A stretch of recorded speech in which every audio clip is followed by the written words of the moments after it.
So this kind of the focal point of this, as I called it, is Freedom Mall.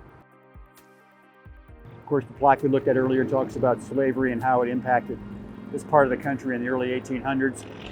And then his 4 pieces of art are here that are very representational, but very well done. Since this is a mall, it serves as a little park area. You've got some green space on the sculpture and informational plaques. See some benches and places to sit and relax. And as we've talked about, a lot of these locations, they're kind of a respite along the trail. This one has a large parking area. And then you have this caboose, which is kind of neat too. This, as you can clearly see, Santa Fe Railroad ties into the railroad history, and the caboose is part of that.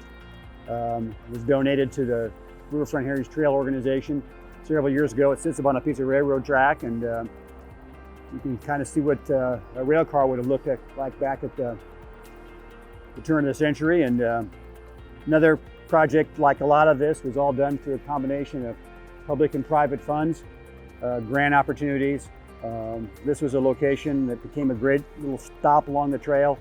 We're just kind of entered the west bottoms at this point, and the trail will of course continue further to the west.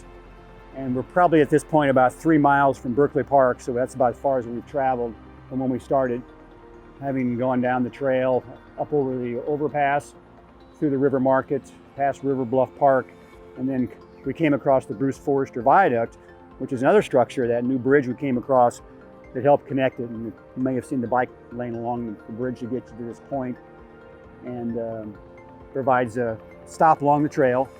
And then the trail will go up underneath, we kind of cross it before it goes up underneath the bridge and goes back off to the west. So it's actually underneath the highway. And that's I-70 above us, by the way, is what that is. Because I-70 takes you over into Kansas, and the trail runs underneath the bridge.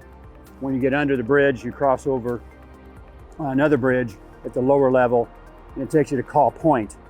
And then Call Point is the western terminus of the trail.